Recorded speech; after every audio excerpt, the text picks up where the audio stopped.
Trí, dó, híam, náid, beabhar sílim. Dí roimh seo bríon arás ag léamh na nuachta arís inniuh as Meiricea. Mar is an dúil ní bhaidh neomorcha ama agam chun an nuachta léamh daoibh. Ach túirí mé blas beag den scéalta atá déanana sciime do agurthóirí an New York Times inniuh. Scéal I bhíd é hían agus is tócha gur sais réamh scéal é don scéal mór a hitis amach an deireadh seachtaine seo thugainn an pápa in Cuba. Tá an pápa ag tuairt cuairte Cuba agus is cosúil ag tarraingt slúite móra agus d'fhéadfadh sé critic a chuairt agus rialtas Cuba a cháine agus go dtithin gan dabhairt tá cháine tuilte ag rialtas Cuba ach mar sé dan sé amach ón políocht chomh fada agus sa bhéide leis agus leag sé béime heirmhís. Ní bhaineann seirbhís a deir sé gan mé leisciil chaithim mé an pictiúr seo a ghlánna bheith ganin seo an pictiúr glánta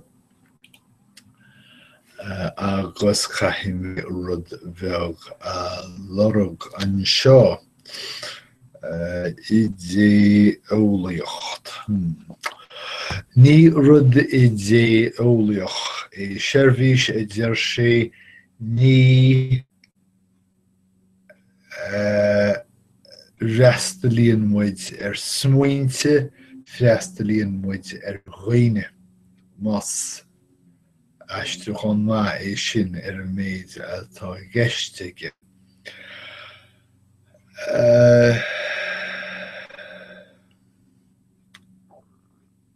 Tá bhé mór áit aifrin an pápa Francis san nuacht. Cheiliúr sé aifreann in Fachadh na Réabhlóide I lár Havana. Áit a míoch slóga siúlaigh Fidel Castro chun cháine I dhéanamh lucht an imfiriúlachais sa túisceart stáití an Meiriceá. Ach seogann an pápa Francis ag ceiliúradh aifreann Fachadh na Réabhlóide rud a chuideach iontas Réabhlóide bith na seascaidí go háirithe Fidel Castro cathe ach tharla sé. Bhí súil ag lucht an rasúra I Cuba go ndearnadh Francis tagart don políocht agus go háirithe don tríirse ach mar rinne ba do políocht na Colóime a ndearna sé tagart agus ní do Cuba go díreach cibé. Ba bhíd dar le lucht an rasúra go labhródh Francis amach faoi ach ní dhearna sé é sin. Tá trí scéal os cían an uile inniuh scéalbainteach leis an arms na Afghanistan agus go háirithe mar a fuair riint saidúirí bhás agus iad ag gníomhú ina míúsáid buachalaí san Afghanistan. Bhainneann an scéal déanach chuid is mó le saidúr dar bennam Gregory Buckley. Is bí cheart focail mar corporal a bheith reolas agam. Ceanara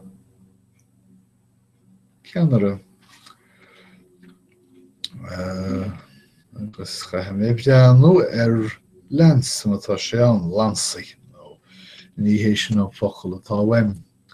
Bhreanú mé sa bhcláirile ach mana bhfuil sé an well ní bhaid an dar rogha againn ach an focail lens corpora úsáid sleá.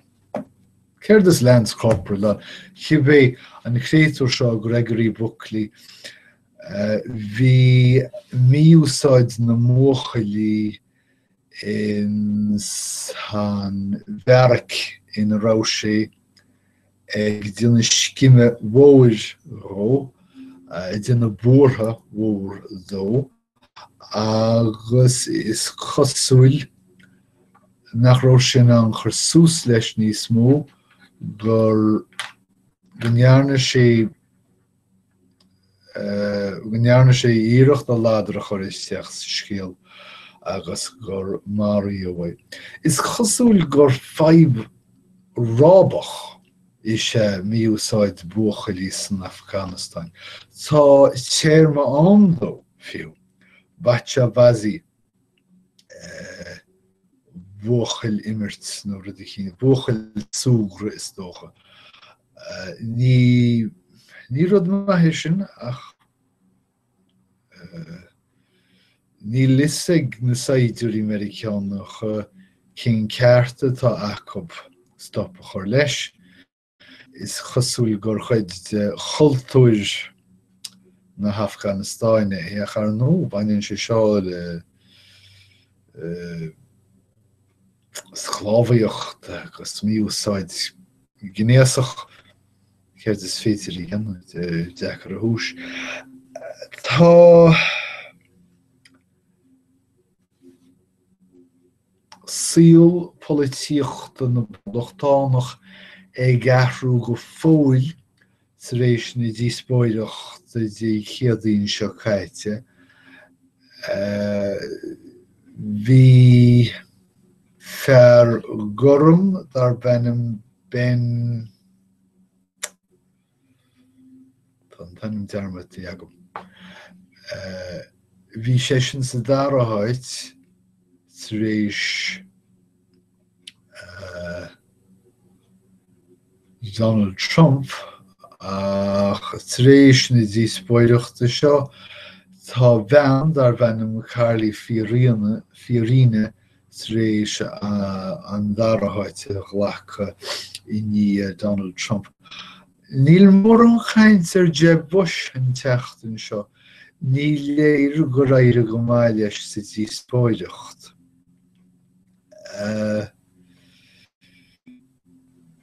Capitlí seaí agus capitlí abbaí agus sa díospóireacht fuair sí mór chuid an cháine ó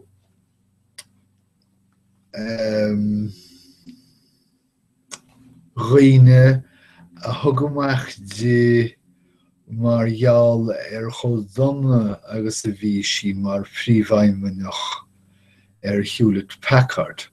Chomh donna is chosúil gur cathú as oifigí agus gur brisú as sa postaí. Bhí seice go nárdóch na céilte chomhrac is seo díospóireacht agus dreagar sí ag bheanú go géiristeach sa cheamara ag rá gur thóg an capítlí filter a bhí go mór tíomhthír dá brise as a post tríis leathnach iomlán a thógáil amach I nuachtan, sagam cén nuachtan, ag go a leiscéal as I bhrise as a post. Agus ag rá nach raibh ceart aici.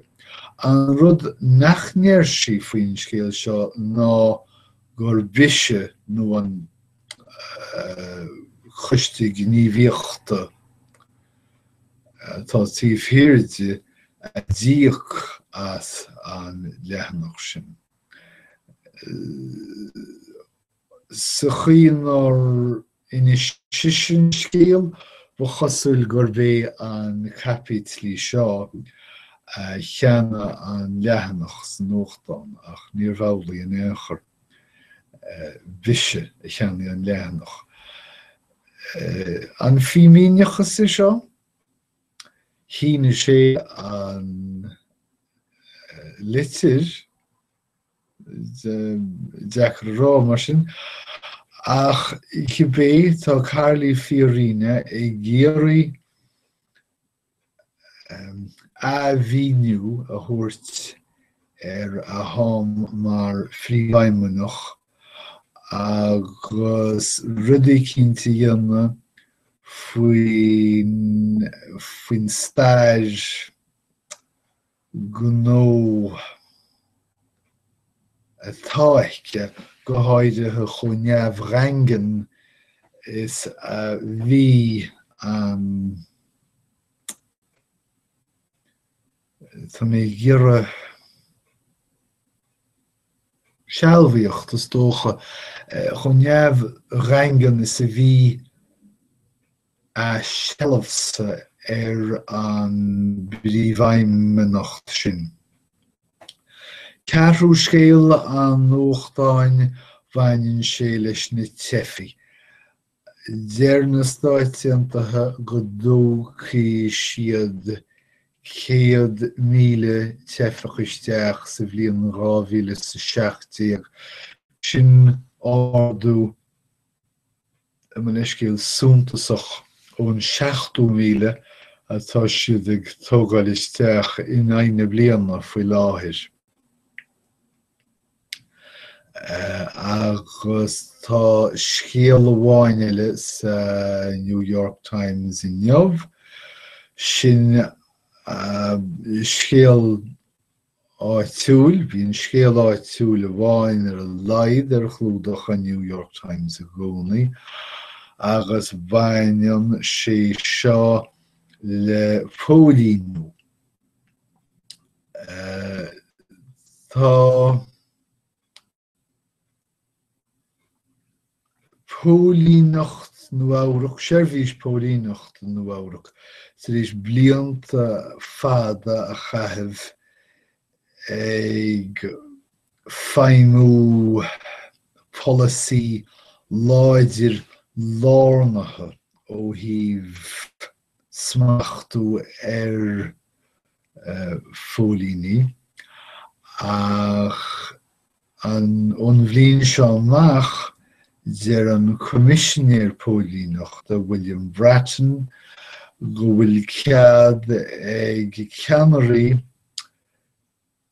síos an dréimire fealta chútaimh le pínós móra nó pínós beaga I bra mar bhreathain siad. Tá an scéal seasta na sála scéal achrannach na seachtaine arúiseach chaite nuair cathú imreoid leadóig go talamh agus gur góhé mar bhreanna sé mar chuirpeach ar nó ba fear gorma agus tá náire an domhan staat na carchanis. Go háirithe as chothráideach agus chohansaíoch is a bhí an ggóil seo. Is an dálín tá phobal na carrach ag teacht an tuiscin cint gur minic agus gur rómhinic ga dtíine gorma chur sús le anrúáil mar stá ó na pólíní. Sin iad na scéalta móra ó chlúdach a New York Times inniuh, diaid an bheith gan níos mó ama chaithfh Peter ach tá mo chuid aibre féin le déanamh agam, agus mar sin fágtí mé slán agah guím lá deas a rih go léir agus tá suaille agam go bhfeice muid i chéile a rís Sarawad. Go gúdaí díos sib go léir.